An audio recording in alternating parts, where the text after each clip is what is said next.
you ready? Oh my god, yes. We're back, baby! Yeah, hell yeah, hell yeah. Put it on a t-shirt. It's gonna be the best show of your life. He said the thing! Je ne sais quoi. Spoiler apology. Can I add something stupid? We don't have time! Crisscross applesauce. Backpedal, backpedal! Take me on a journey. Put it on a fucking t-shirt. Scripted business! Whoa, whoa! I'm Welsh. I'm Murray. I almost said I'm Murray. I was that would've really been so close good. to saying That's that. Murray, and I'm Welsh. Yes. And we're going to make a movie from start to finish. Slightly different format to normal, but don't stress. We are going to get 3 random words. Between us, we're going to come up with a log line for a cool movie based off those 3 random words. We're going to spin our trademark, patent pending Wheel of Doom to give us a bullshit curveball to layer on top.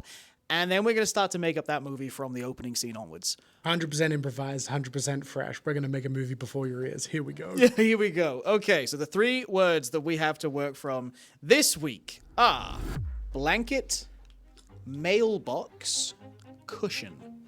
Blanket, mailbox, cushion. A C-suite executive. Is longing for love. And tries a bunch of different, increasingly more outrageous methods. But the method he needed was in front of him all along. Amazing. Yeah, it's a Hallmark movie. And our curveball on our Wheel of Doom this week is, broken physics. Take that as you will. Okay. I'm interested to see where we land on that. This movie opens with a candid webcam shot of the executive coming home rushedly, and he's in this beautiful like $3,000, $4,000, $5,000 suit, designer tailored, really lovely. He's kind of well put together. I would say maybe middle age. I'm going to say 31-ish. He is incredibly successful for his age, and just whips in and really excitedly, like a little child, throws his bag kind of down and rushes over to his computer and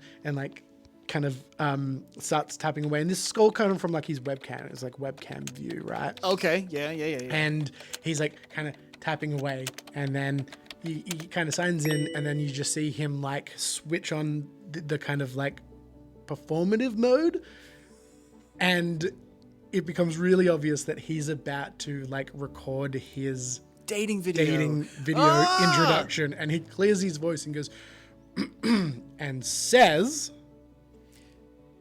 ladies, men, my name is Doug. And as you can see, I have a fantastic apartment all around me. It's a very empty apartment. I'm coming to you to find love, to make a connection, and see what happens. I'm a fun guy. I have a job that's high paying. I have a fancy suit. I have a cat. Meow. I'm so glad you did the meow. I was like, is he gonna get that? I have a cat. A very friendly cat named Chuck. And we're looking for that missing part of our life. It's been a while. Shh, Chuck. He kicks the cat under the table. Just softly. If you have a cat, you can give them a little razzmatazz. It's been a while since I've been in any capacity of a relationship, and I'm coming here to record this video, and I mean, why not, right? If you like me, please reach out. And he stops recording, and you can see that his all of that turned on show as he starts saying it out loud starts to sink home, holy shit, I've done so much of this, and I just need something now. and he lets out a big sigh, and you see him kind of drop, and then there's a "Ping!" and he gets an email. Oh, not a gunshot? No, that was a It's shots fired! Cupid's on the roof across the street, recocks his rifle of love. Oh my god! I know you're No, joking. it's canon now. He gets an email that says "looking for love," and the subject says "looking for love," and then the first line of text just says "don't duck." Oh my and God. a bullet shot just rings through the house, and he ducks, and it goes over his head and lands into the bookcase, and like this kind of like pinky smoke emanates from the gunshot hole. Amazing, yes, and the pinky smoke that's emanating, the books on the bookshelf that it's hit. So he's freaked out, and then he walks over, sort of intrepidly. No, intrepid. There's a word. Trepidation. Trepidatiously. Thank you. That word. I think it means cautiously. Yeah. Cool. He approaches the bookshelf, and as he approaches the bookshelf, this pink smoke that's sort of emanating from where the bullet landed, it's causing the pages of the books that it hit to like slowly float out. Broken physics. So we're gonna make this happen. That's floating outwards from there, and there is a pink, like fucking huge, cartoonish almost bullet lodged in one of the books. Match cut to the roof across the road. Love it. This impossibly young looking man lying down with a sniper rifle that's all decked out in like love and pink and romance. Flowers. Yeah. Yeah. And he recocks the rifle and aims again. Take another shot. To take another shot. And then cut back to our guy. Yep. Who turns around and looks out the window. And then it has the shot of the bullet coming out of the gun and traveling through the air. Slow motion. And hitting him straight in the chest. But bam! You know in the Matrix how it goes like it has the concussive waves in slow motion. Yeah. They're actually heart-shaped. Oh, yeah. Love it. We're making it really obvious that this is like a Cupid and this is romance and this is love. Right, cool. It's an assassination of love. And then it's going to like sort of fade in with like pink and romance music and swells and all the rest of it. And then the title of this movie pops up, which was, you said it out loud and I was going to use it, Assassination of Love. What did you say? Oh yeah, I said this is an assassination of love. Assassination of Love is what the title of this movie is. The Love Assassin? Oh no. Assassin of Love. Okay. Cool. Right, so that's the opening scene. It's a heavy tone. Then it's going to flash back to the shooter on the roof. You described them as being a like impossibly young-looking man. So I'm assuming we've seen their face. Ageless, We've seen their face, right? This is now going to cut to that character in an office typing at a desk. Phone's ringing, all the rest of it. And then someone walks over and goes, Johnson! Yes, sir. Where are those reports? I sent them last week, sir, and then I tagged in you and your secretary, sir. Why'd you tag me in it? That's my job. That's admin. I don't need to see admin. Why are you asking for the reports then, sir? And he leans, like, this is a big, old-looking guy, by the way, and, like, opposite of this one. Because you do what I tell you to do, and when I tell you to do it. Yes, sir. He grunts, nods, and walks away. And then he yells at another person. Ashley! What did we get up to with those fiscals for last year? He opens up an email from the boss, and it says, send me the reports and tag me. And he just looks at it really confused. He's in a cubicle, and then you see somebody's head stick up over the cubicle, and it's like a beehive haircut, whatever they're called. Oh! And like winged pink glasses, and it's a young woman who says, oh, he's on your ass again. Yeah, I think my ass is his favorite place to live. And she snorts. It's an endearing character trait. Totally. This is like Do I get like a Roz from Mike Wazowski? Forgot to file your paperwork, buds. a little bit, but more cute. It's like an ordinary looking woman. So they have endearing qualities like a weird chuckle and perky like glasses that cute. she keeps pushing up her face and stuff like that. You know, cute properties too. She has a little chuckle and she goes, she kind of talks a little bit under her breath, like, it's a good ass to be on. Johnson looks worriedly down and checks, and his Cupid diaper is intact. He worried for a second that the diaper had come off again. He's wearing a diaper? This is a Cupid agency. Oh, cool. Forgot to mention. Is that like their badge? Like they have to, that's their superhero costume. They have to rock around with a diaper over their jeans. Well, the best part is we never explained what the shooter looked like. You just said an impossibly young-looking man. So I was like, all right, well, it's Cupid. It's Cupid. Yeah, he looks down and checks that his pants are intact and sort of straightens up and gets back to work. And then she's going to lean in and say, have you heard about the award they're giving this quarter? No, what award? You should check those emails, Johnson. He reopens his emails. And then another email pops up. Bling. Whatever. Yeah. There it is. Pops up. It's forwarded from her. Her name is Jessica. And the email that he opens, and it shows it on the screen, is an award that's given quarterly, a new award, for the hardest romantic connection to make.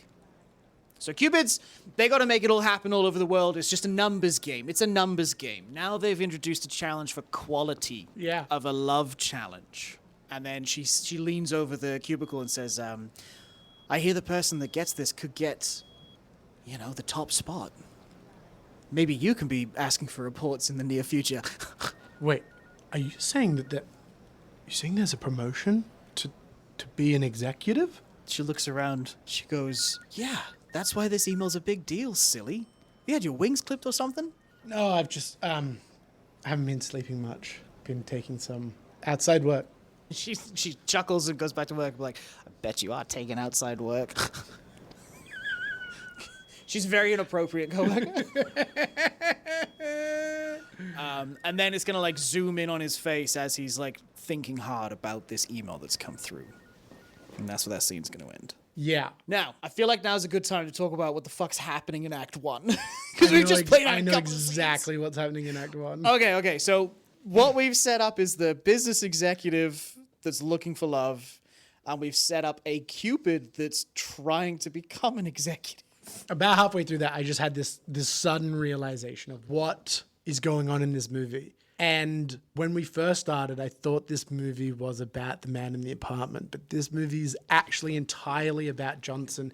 And he is the C-suite man who tries increasingly more outrageous and outlandish tactics for love, because we never specified the love was for him. Oh my God. In order to get this promotion, and realizes everything was right in front of him to begin with. And that could be a romance story. It could be something else. I don't know what it's going to be. But Johnson's our main character. Yeah. Johnson's our main character. And that's why it's called Assassination of Love. Now we've gone full circle. Perfect. Okay, so this first act, we've got the intro scene to the character we believe is the main character.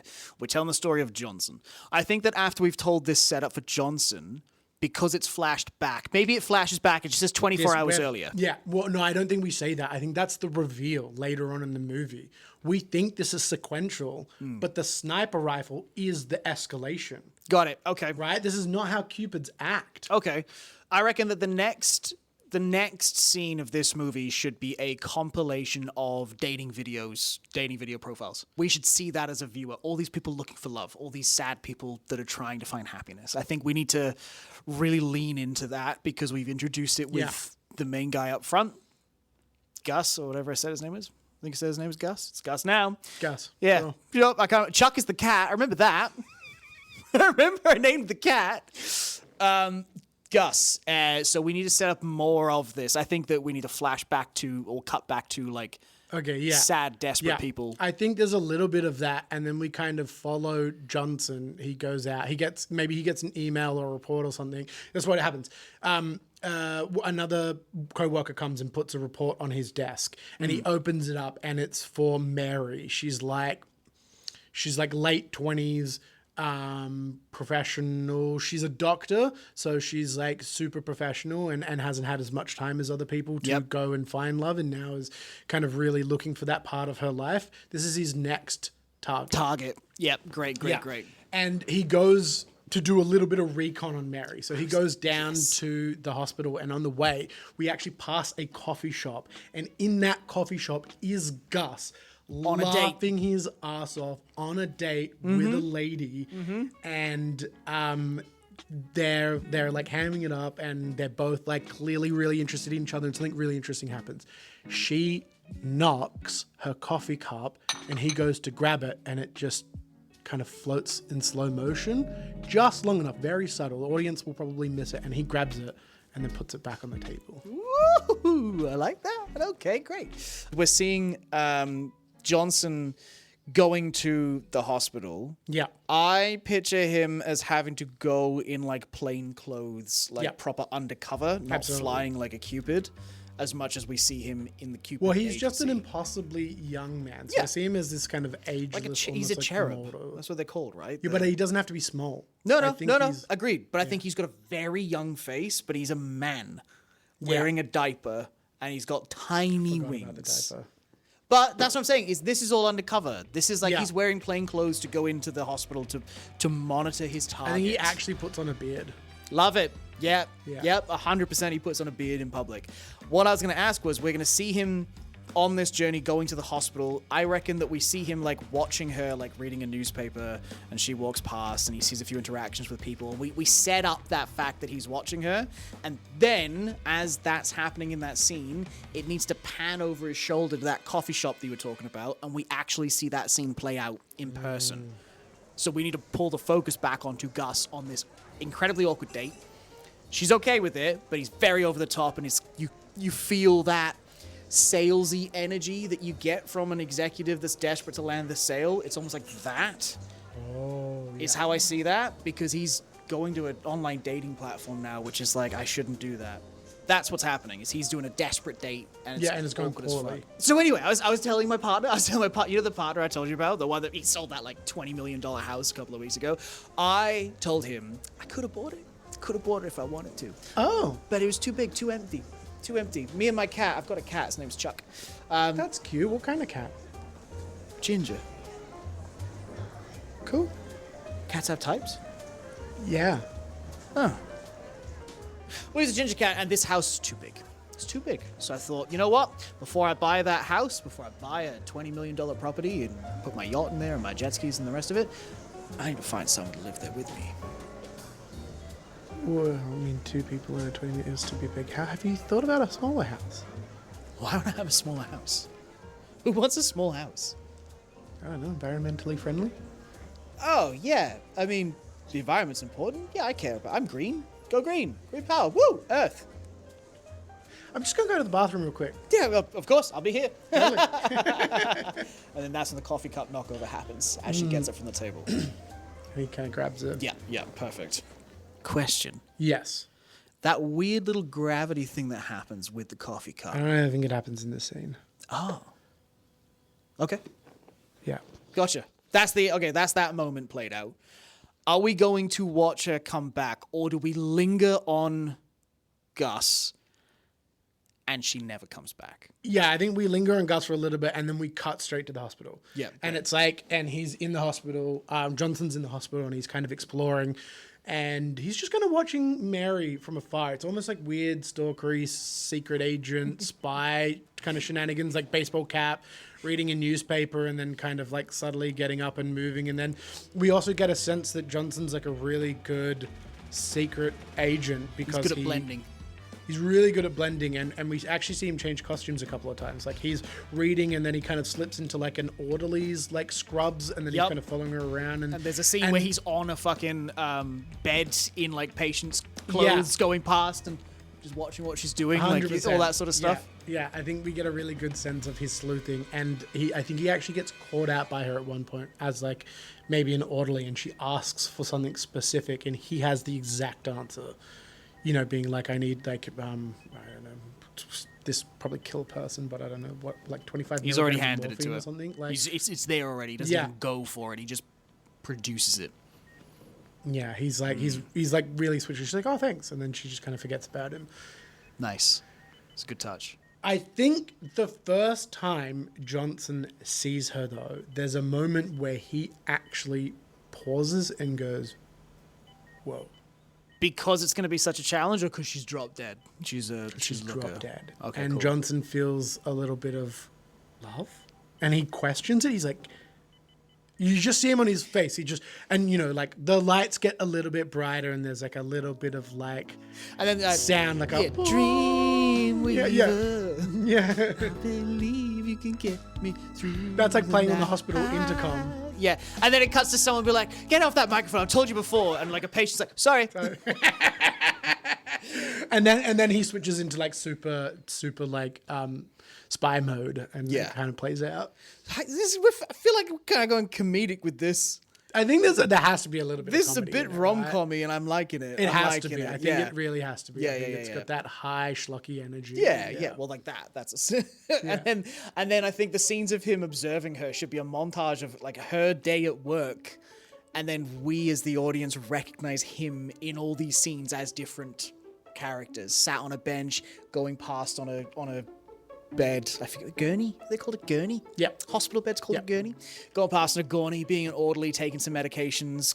There's a scene where he's a doctor. He's like, "Cough, please."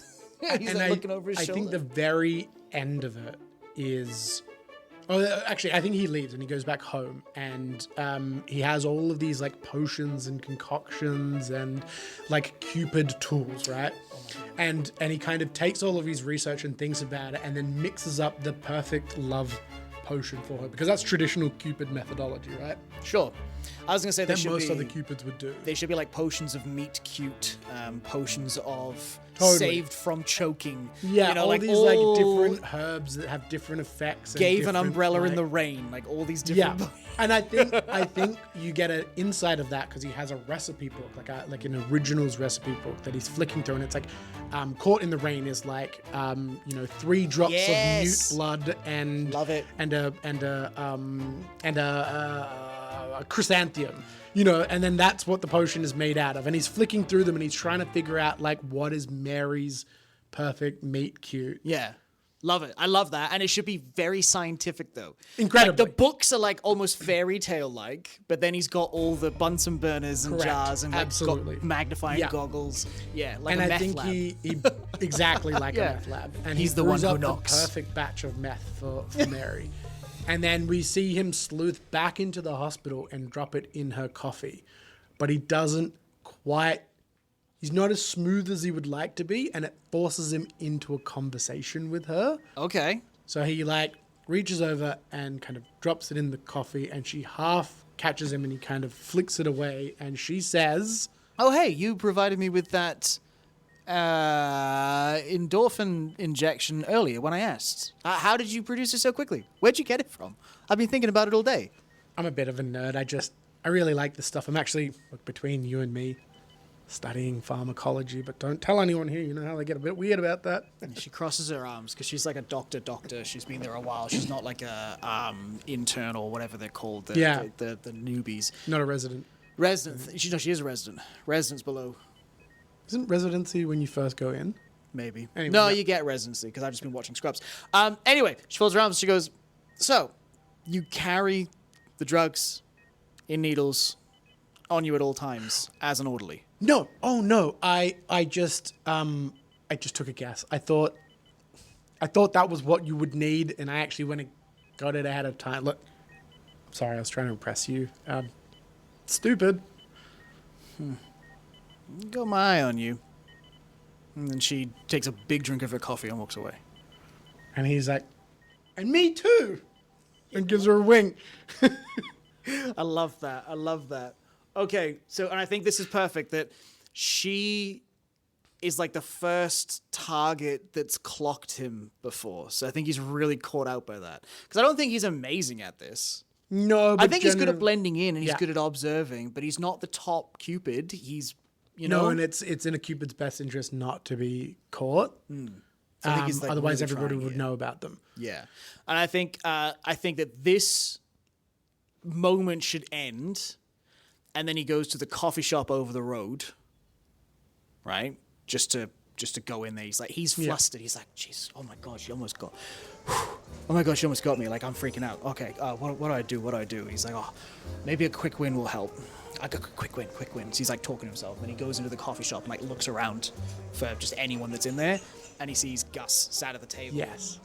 Devastated. I think it's now dark, and it wasn't dark before, and he's still at the coffee Oh table. man, he stayed there the whole time. He's broken, man. Yeah. He's like he's used to winning. He's a top level executive, whatever, and he cannot do this. He cannot close this deal Yeah. ever.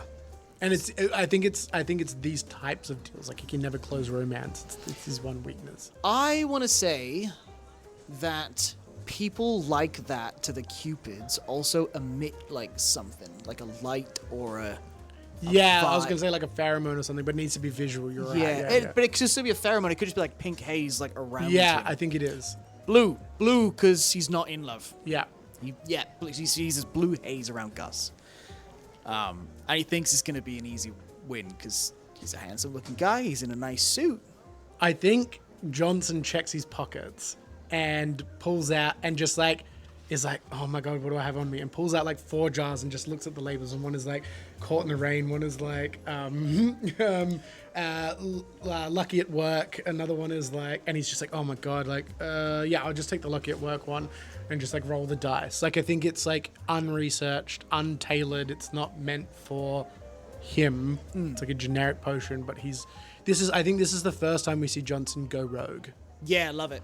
He And- he vibes it. He's not Yeah, looking he's at kind of arrest depressed people. in a way. He's like a little bit because He's been shook by what happened with her.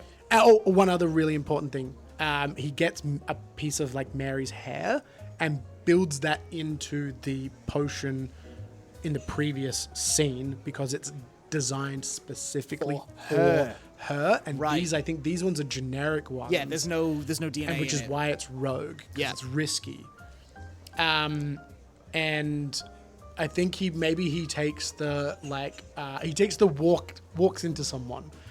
Yep. Okay. Cool. And then he goes and sits down next to this guy and just doesn't say anything. And then he kind of looks up and the guy's like staring at him. Gus is staring at him. Nah, Gus is gonna keep staring at the table like this. He's got a smile on his face, but his eyes are sad, and he doesn't even react to Johnson coming and sitting down at the table with him. He just keeps staring at the table like. Johnson just goes, hey, I got this 2-for-1 voucher for coffee and I only drink 1 coffee a day. Do you want another coffee? You look like you could, I don't know. My cat will be mad if I'm up too late tonight, but yeah, sure, I could take decaf. All right. He's really sad, this guy. Yeah. And Johnson goes back, gets the decaf, puts the potion in there and gives it to him. He goes, thanks. Cheers. He takes a sip and goes, oh, you sure that's decaf? Yeah, I mean, that's what the lady said. Do you want me to check? No, it's okay. It's fine. It'll be fine. It just tastes a bit weird. I'm Gus, by the way. Johnson. Nice, Hey, nice to meet you. nice to meet you too. You have a good day, all right? Yeah, thanks. You too. Johnson gets up, leaves his coffee untouched. Weird. Weird. Weird. Very, very weird. And Gus sees that and goes to stand up and chase him and is going to be like, oh, hey, you left your coffee behind, and walks straight into the waitress. Oh, okay. And she kind of drops the coffee cups and he's like, oh my God, I'm so sorry. Do the coffee cups hit the ground, or do they? do. No, Oh, okay, cool. I'm still think waiting for they- broken physics to come into this. Oh, I got a plan for you. Don't you worry, baby. They shatter on all the ground and Gus says, Oh, I'm so sorry. Let me pay for them. I'll pay for all of them. no, oh my God, that's so sweet. You don't have to pay. It's okay. We'll just remake them. But money. It's okay. Money's not everything. Then he has like a moment. Yes. Like that's never occurred to him before. He's always shown off the money he has. And I money's think not they look everything? at each other and she makes the first move. She goes, I'm Clarissa. I had a cat called that once. I'm Gus. And then I think we cut away. Cut away from there, yeah. We cut away to Johnson's back at the office, and I think he's sitting down looking at the reports, and he gets nailed by his boss again. Yeah. Johnson! Yes, sir. Inventory! What? Inventory's wrong. Oh, sorry. I assure you, I triple checked. Quadruple check next time. Yes, sir. We're missing a knock potion. I'm sorry, sir. It's that just long that of a stare, stare. yeah. It's that long of a stare waiting for him to break. And then he walks away.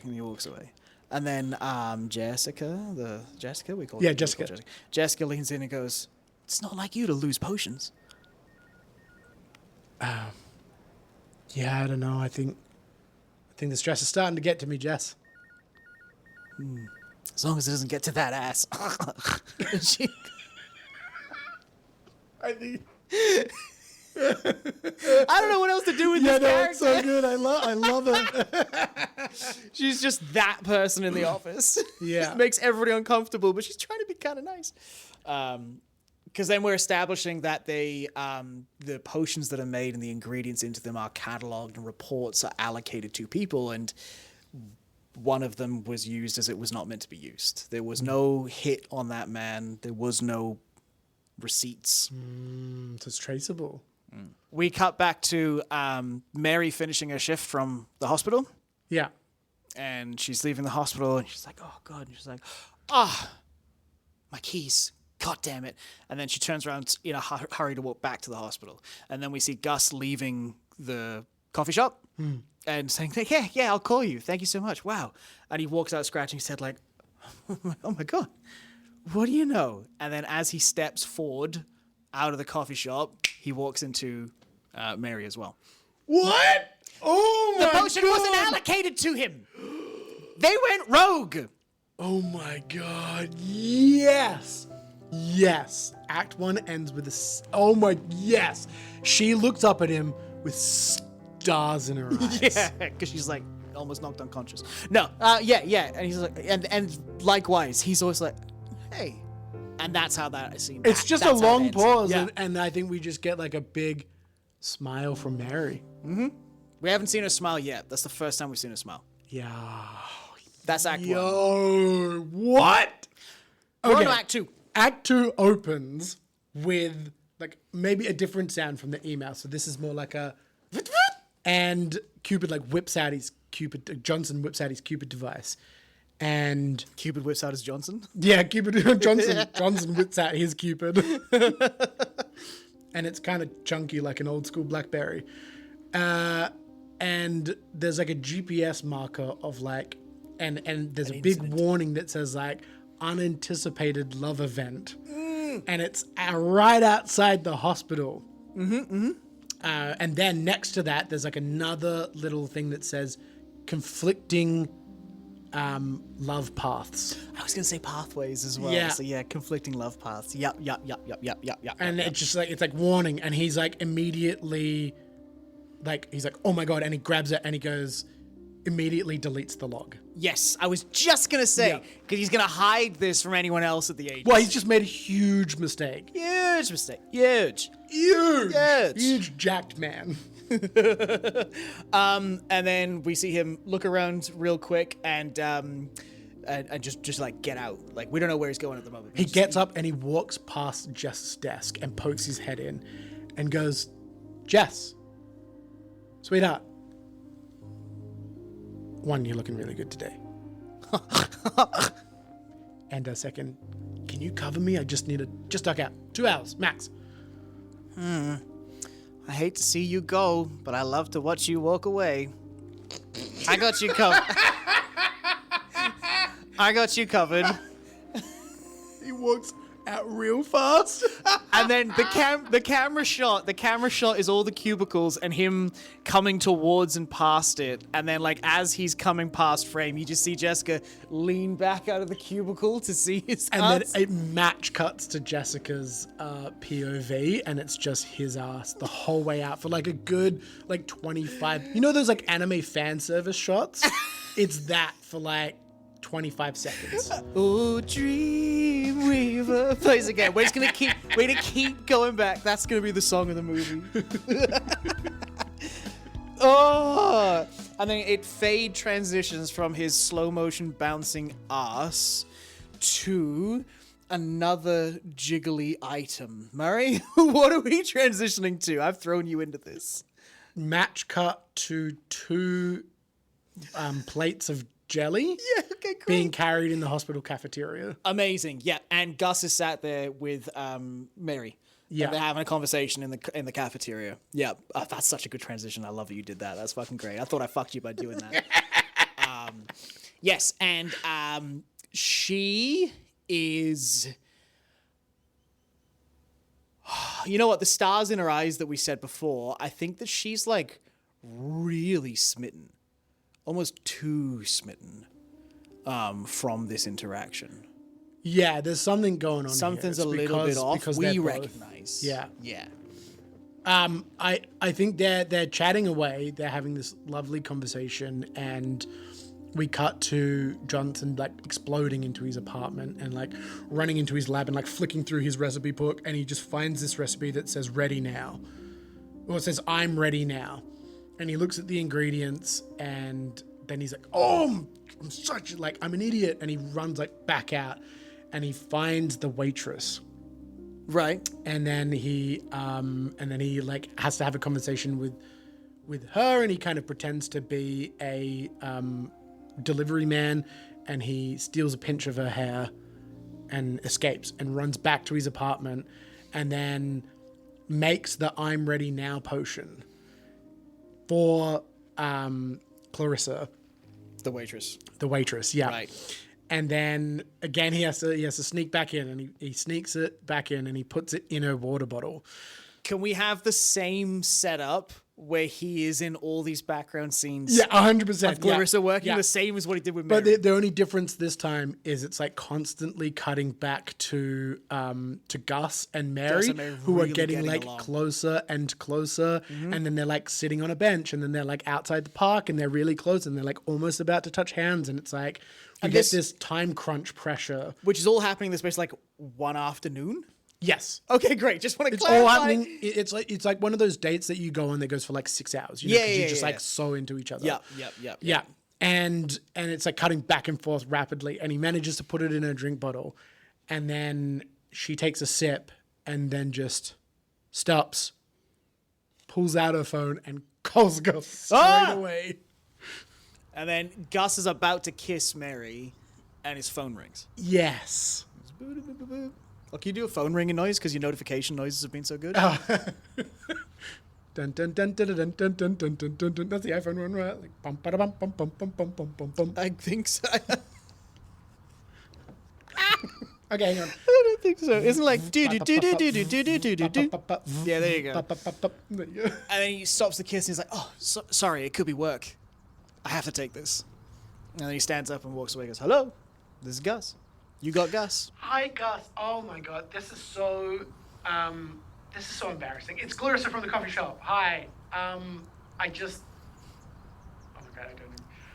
My sister gave me a ticket to a concert that I already bought a ticket to. We're seeing Smash Mouth tonight. And I don't know, it's so forward, but I thought maybe you might want to come. Please don't say no.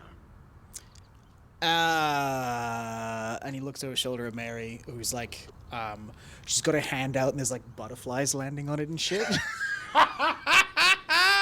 Like something really like, oh wow. He goes, and then he looks back over his shoulder at the phone, and you see this like sort of trigger in him. And he goes, yeah, absolutely. I love Smash Mouth. I'm an all-star. Let's get the game on. And she laughs. She's like, oh my God, you're so stupid. And he just goes, yeah. What time is it? Okay, great. I'll head home. I'll pick you up at about 5. Perfect. Oh my God, perfect. Okay. I'll text you for your address when I leave. See you soon. Okay, bye. And then he just walks away. He just walks away. He doesn't even say. The potion's taken over him now. Oh. Mary like stands up and she's like, did something happen? She like calls out. She's like, did something happen? And then Johnson walks past and just says, "Oh, you okay? Did you drop something?" And we get a quick, before she responds, we get a quick shot. Dreamweave. Yes. I think Johnson looks at her, and again, the same moment happens. It's like, oh my God, who's this woman? But we can see both of them in the shot, and they have these like overbearingly large auras of love. That's what's going on here. Is that normally these potions just kind of increase the aura slightly, but these are like toxically big. Yeah. Like, and he clocks it and goes, "Oh my God, no!" And then that's when he says, "Did you drop something?" And she goes, "Just my heart." Sorry, what did you want? He looks really sad about that because it's kind of his fault for how this has played out. She wasn't meant to match Gus. That kind of happened, and Gus's potion is countering hers, and it's his fault. If he hadn't given that potion to Gus, none of this would be happening.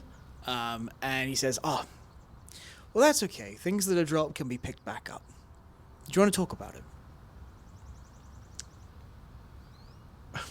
That's very sweet, but I think I should just go back to work. I'll walk you. Yeah, they walk back together. How far away from the hospital are they? I don't know. It could be like an hour or two. Okay. I'm surprised she accepted this. Part of me was thinking she'd refuse it because he's a stranger.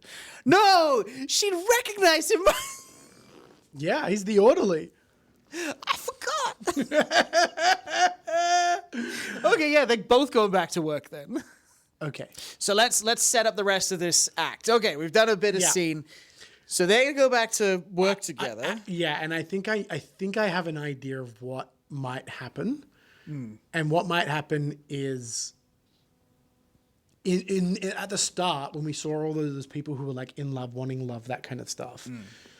There's two of those people in this situation, and one of them is like not paying attention and goes to like walk across the road, and is going to be like this is when they're walking back, is going to walk across the road, and the other person who is meant to save that person, right, because they both have auras of love around them, gets distracted by Mary, who has this overbearing love potion and doesn't save the person. And Johnson goes, "Oh my God, There's something about Mary. there's something about Mary, I'm in trouble," and dives in and saves that person, but I think gets injured in the process. Right. So this is all happening. Okay, great. That happens. That And happens. the reason, right, is Mary then is like, "Oh my God, I'm a doctor, I can help you," and gets a little bit of Johnson's blood on her, and her aura changes color completely To what? to like from like pink to Deep violet. yeah. Sure. And Mary's whole tune changes. She starts giving off signs like she's in love with Johnson. And Johnson realizes that a Cupid's blood is the most powerful, like, love aphrodisiac, not like an aphrodisiac because it's not sex, but like love drug there is. And where the whole second act goes is he starts experimenting with different ways of utilizing his own blood. And I actually think Act 2 ends with the sniper shot on Gus. And it's laced with his own blood and magic. And that's what starts breaking physics.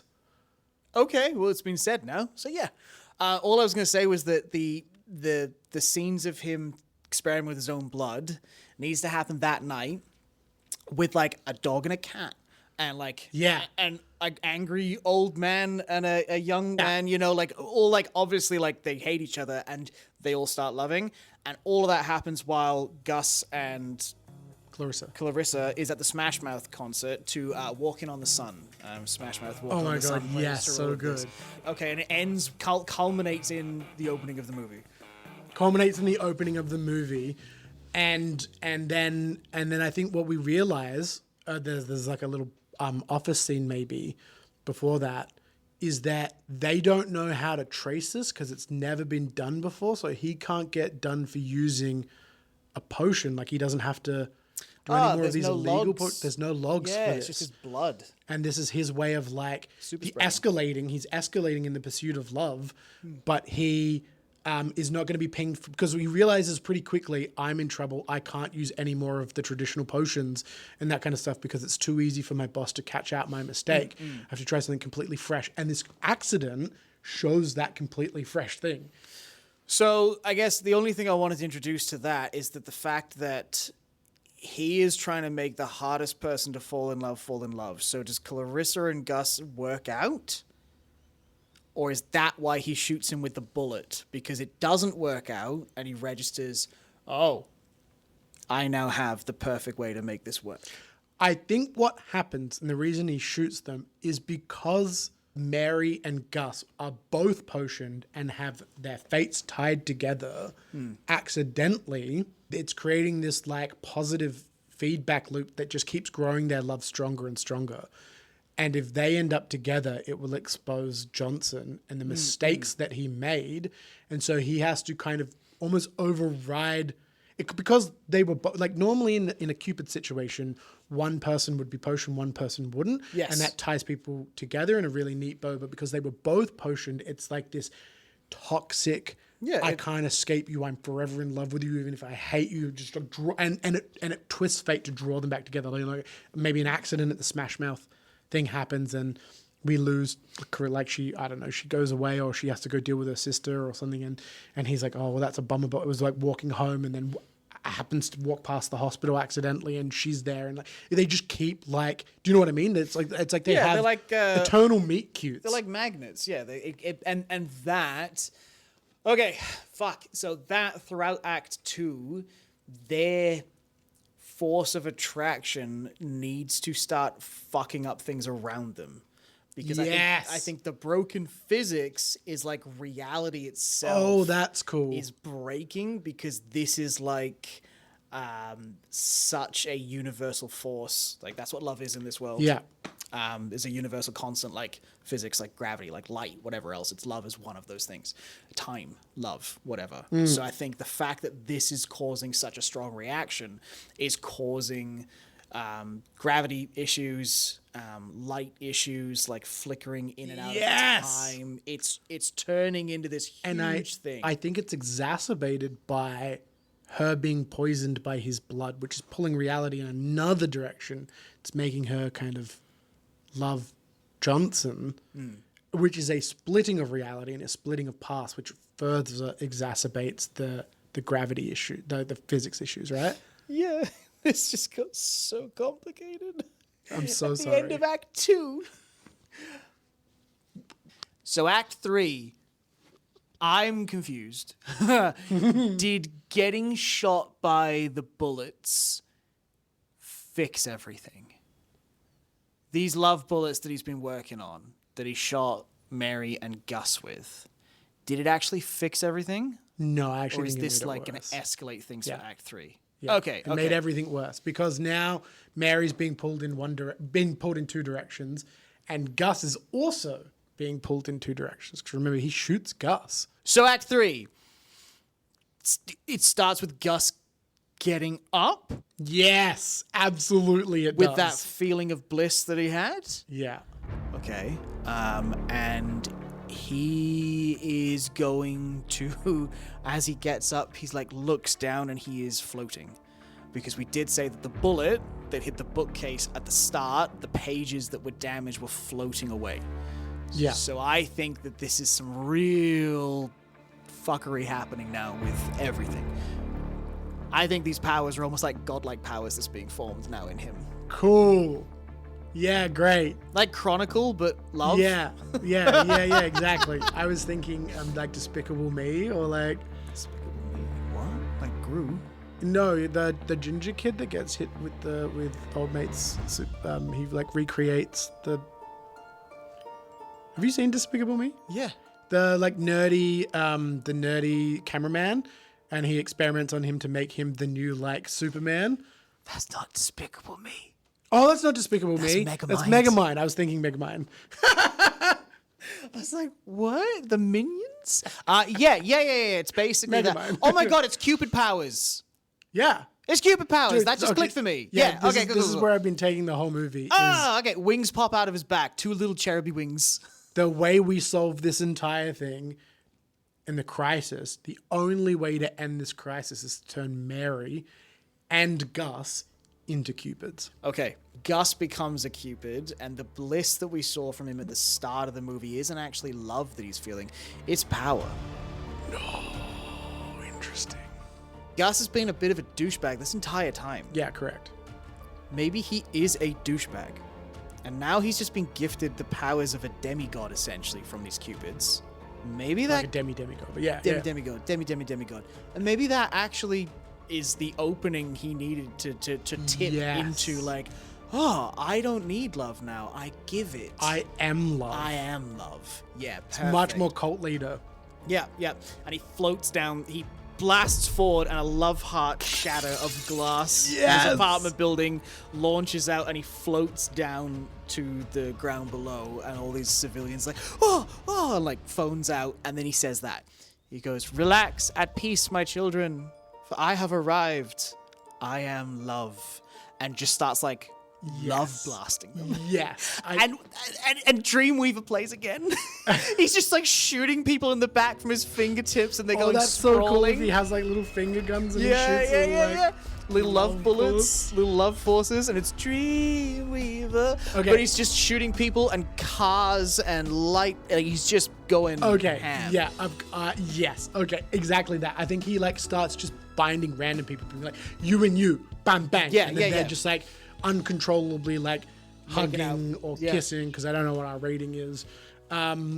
Yeah, I like something about Mary. We're in the M level, so Yeah, people I can think that drop should to be, the like, ground, kissing making out, and taking off shirts but not They would bras. be, they would be, and it wouldn't necessarily be carnal. It would also be like emotional love. So they would just be like instantly, like, oh my god, like here's my number, by the way, meet my parents. Which is also really funny. Well, I think it's funnier actually if it turns into full-on orgies in the street. I think some people will Yeah. love that way. I think other people will love more conversationally or casually. Like it's a range. I think it's a spectrum, right? So maybe that's what he does. Meet cute. It's Umbrella in the rain. Yeah, it's that. I think he just starts blasting them out, and Johnson freaks out. But now they have a unified enemy to fight towards that he can kind of pin everything on. Right? Is this love monster? And do you know who the ultimate solution is that Johnson realizes? Who? That was in front of him all along? It's his boss. Oh! The only way to counter this love monster is with pure hatred. Which is what I love that the boss of the Cupids is anti-love. That's fucking Which is like such an amazing. angry person, right? Yeah. Yeah. So Okay. it's like unbroiled rage and disdain is it's like how Right. I'm forcing this in please. because classic Safely. us, we managed to remember making a movie title. We've managed to Assassination of remember our Wheel of Doom. We forgot about our 3 words. So this is not Facts. I just looked down and saw the words. blanket? It's a blanket. It's like how like blanket of hate. No, but it's like how like the families knit their Yeah, quilts. yeah, It's yeah. like one of those. So it's just like a blanket that just has all these different methods of hating somebody. That this boss's family, he is hate. That's so good. It needs to be. It's And then so good. cushion will come up in a minute. Mailbox cousin. Mailbox, inbox, emails works. Oh, good I save. thought you did that on purpose to start I with, did like you got not. mail on my life. But I was ripping off you got mail. Yeah, 'cause so it's you such a did. good This laugh. was Yeah, yeah. intentional. We're gold. So yeah, maybe Johnson takes Mary to the Cupid agency to get the help of the boss. Well, because she's also transforming. I feel like we need a bit of crossover between worlds there, and I think Yeah. Mary and Johnson. Maybe also Gus is like looking for Mary potentially because their fates are entwined, and he wants to maybe like Maybe he he's wants just- to love bomb her. Yeah. Okay. Great. Yeah. That's fine. So okay. Maybe he calls out that he's like, "I love you, Mary. I'm coming for you. Like, we're gonna On, be like, together national forever." TV. And then Johnson sees that, and then like gets back to Mary and is like, "We have to go. You need to trust me." sort of Whisks thing. her away, the only safe place. To the Cupid's agency. Yeah. And then and Jessica's there, and she's very angry that there's a human there. She's like, but she does have a nice rump. I don't know. We got to bring it back. And then they're talking like the only thing we can do is call. Well, I think We've not named him. No, we haven't. I think Johnson realizes. I think he's like, Yeah, fair. the only thing to fight love is hate, and that's when he goes, the most hateful person in my life is Jerry. Yes, it is Jerry. Well done. What I was gonna say, I've just realized that he didn't delete it from the logs. What's happening? He censored it. He omitted it from the logs. He's blocked it from the logs. So with all this happening, he's like, we need to call Jerry. And then she's like, well, you'll never get Jerry. It's after hours. You know Jerry. He only works 9 to 5. And he's like, well, I know something that will make him call me. And he pushes a button, and then just like the map just goes with all the different like error, pathway event. Yeah. And then the Cupid phone rings straight away. So it's like he's straight on it because he's the boss. And you just hear, Johnson! What's this report you sent me? Why am I tagged in it? Yeah. Okay, great. That's how we bring him in. Great. And then he is going to explain the blanket of hate. I think it's actually at the office. Yeah, it's a blank hate.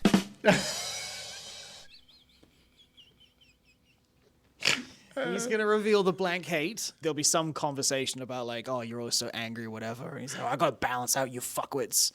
I'm like, why? Like, we're a Cupid agency. He's like, yeah, someone needs to balance it. Nothing motivates love harder than hatred. They're the same side of the same, they're the different side of the same coin. Oh my God. Okay, no, there's a love blank, a love quilt that's there.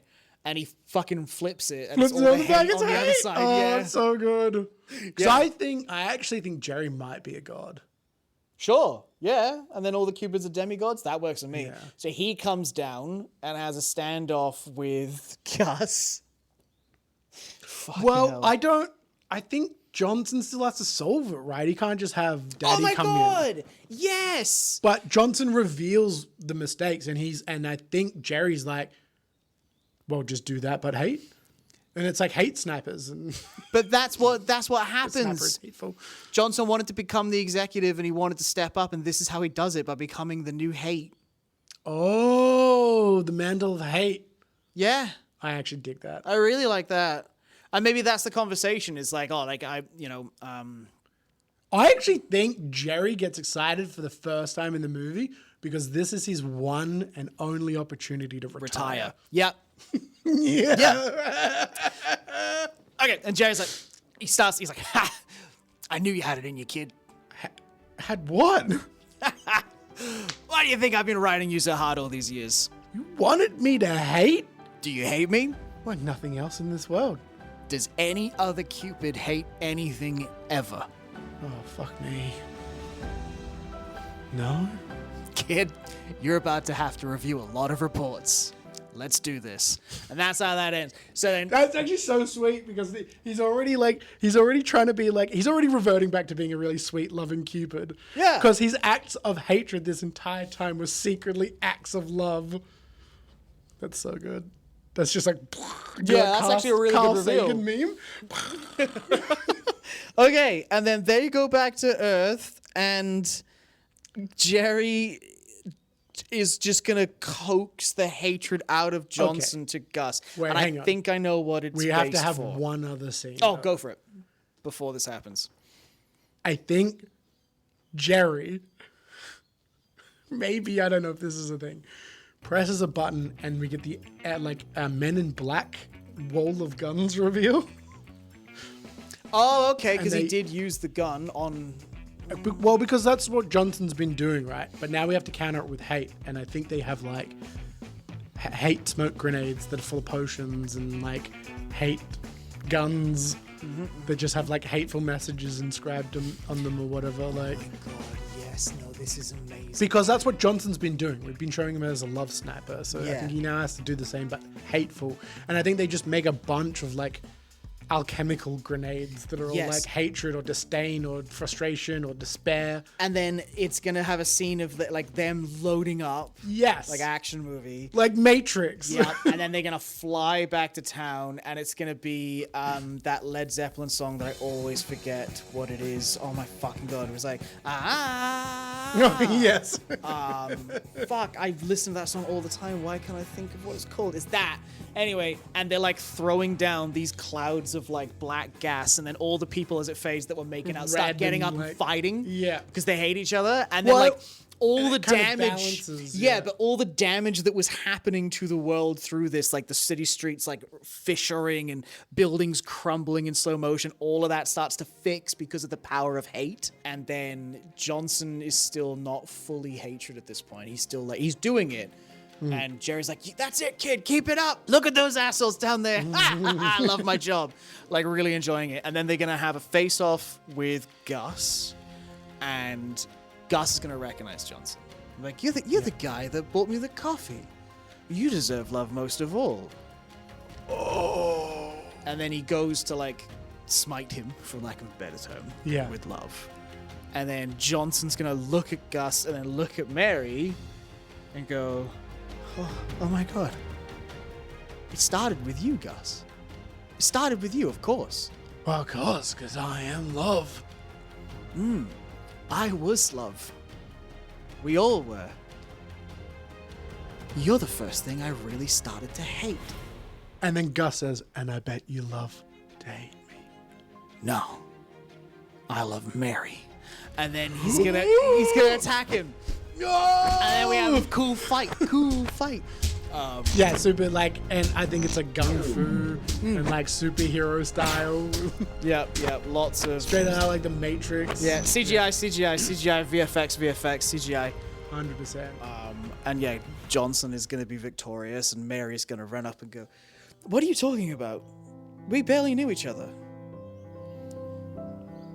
You barely knew me. And he kisses her. But I knew you all along. Love it. It's creepy. But it works. Oh, dream weaver. And it zooms out, and there's people gathering around like an early 2000s like rom-com after disaster, and they're all clapping and cheering. Yes, 100% that.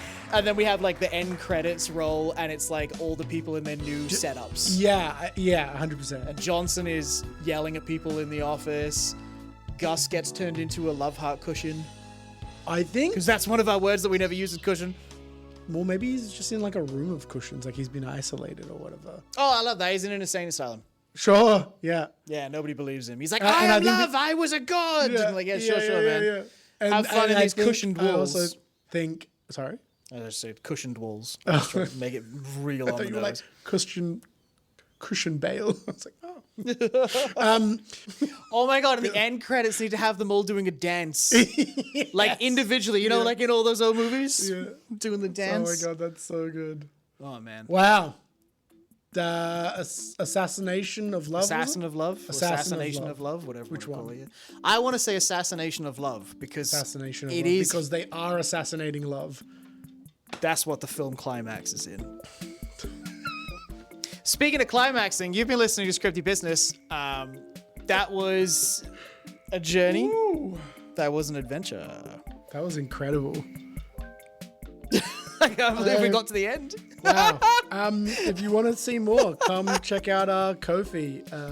We'll have we've got another show going up on there called Other Business, where we get to check out us having a chat just about movies in general, the things that we don't get to do on this show. Otherwise, just come support us. Like really, the whole point of the Ko-fi coffee is just buy us a coffee, help us do this, help us get to live shows. Join the community. Soon. Join the community, man. You can join our Discord. You can have a chat to us. Give us suggestions to the show. Tell us you love it. Don't tell us you hate it. We don't give a fuck. You can view the video version of the episode you just listened to on Ko-fi. And all the vaulted episodes as well. And we're going to try, we've got a live show coming up. Murray just alluded to that. 23rd of July in the Howling Owl in Adelaide at 7 p.m. You can get your tickets at a website, which will be in the link of this episode if I'm organized enough. And potentially, who knows? Maybe not this one, but a future one. We'll live stream it to the Ko-fi people. You can buy a ticket to watch it live. Hell yeah. Sure. Build the future. See you next week. Hate, don't love. This episode was edited by Luke Wilkinson Turner. The intro music was provided by Facilian Studios. The artwork was made by Justin MacArthur. This has been a Scripty Business production. Talk shit, think quick. And remember, we love you.